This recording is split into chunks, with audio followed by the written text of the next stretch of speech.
Let's dig deeper right now into this controversy. Joining us, CNN contributor and Entertainment Tonight host Nichelle Turner, and former Democratic congressman and now the CEO of the American Jewish Committee, Ted Deutch.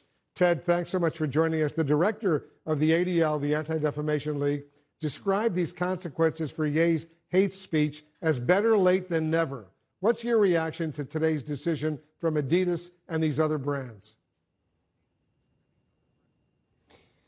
Well, Wolf, I appreciate the opportunity to be with you. Look, it shouldn't have taken more than 2 weeks to act and to sever the relationship. But this is about Kanye, but it's only about Kanye insofar as it gives us the opportunity to focus on his anti-Semitism and the rising levels of anti-Semitism around the country. He has a big platform. That's why we're paying attention. But for Jews around the country, particularly as we approach the 4th anniversary of the Tree of Life shooting, the deadliest attack on Jews in our country's history, this is something that we're thinking about, that the community is worried about every single day. I'm glad the companies took action. More companies need to act now to stand up to anti-Semitism, to prevent this from happening again with anyone that they work with. Yeah, good point. You know, Nichelle, I know you covered Ye as he became hugely influential in both music and fashion, to the point that he evidently thought he had become invincible. Do you think being dropped by fashion companies, social media sites, and his agency is sending a strong enough message out there that hate speech won't be tolerated from anyone? You know, I hope that it is sending that message. You know, Kanye calls himself, calls himself a free thinker.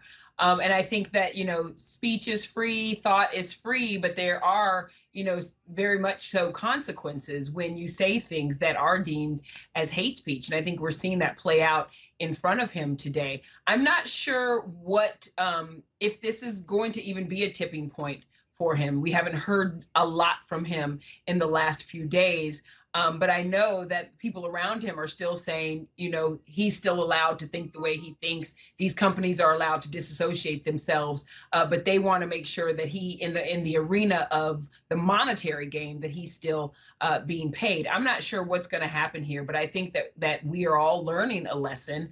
I think Kanye's learning, you know, a bitter lesson here. And Wolf, you know, I do think that we're seeing a community galvanize, and I hope that we continue to galvanize through all forms of hate. Yeah, me too. You know, Ted, Ye has rejected plenty offers to meet with rabbis and other Jewish leaders who have offered to educate him about why his language is so problematic. What's the best way to engage with an influential person who appears to have no desire at all to learn from their mistakes? Well, you need to call it out. Look, I like him to learn from his mistake, but more importantly, I like this story to be not about him and the money he's losing, but about the very real fears that so many in the Jewish community have around the country. 1 in 4 American Jews has experienced anti-Semitism, and yet 1 in 3 Americans overall don't know what it is. Here's an opportunity to come together and to really work on a societal approach to condemning anti-Semitism. Nichelle is right. No one should be targeted because of who they are, and that's what's happening when he spews this kind of venom, these conspiracy theories, this hatred of the Jewish people. We need to come together. That's why AJC has worked so hard to train companies to identify anti-Semitism, what it is, and then to work with the companies to make sure that if something happens, they're addressing it right away. The threat is real, and it requires all of us, whoever we are, whether someone's in government, whether they're in business, whether they're on a university campus, to come together to address this in a societal-wide way. Yep, absolutely. Nichelle, you're in Los Angeles, where demonstrators hung signs in support of Ye and his very hateful rhetoric. What was your reaction to seeing that kind of hate on display in your city? Disgusting. Disgusting. But I think that it shows the danger in this type of speech, especially when you have someone who is as popular and polarizing as Ye. I mean, there's definitely a section of the community that we see agrees with him. And when some people can't differentiate between someone who may be suffering mentally, who may be spouting things that they don't even realize what they're saying. And I'm not saying that he doesn't realize what he's saying, because in all accounts, he continues to say it. He very well may realize it.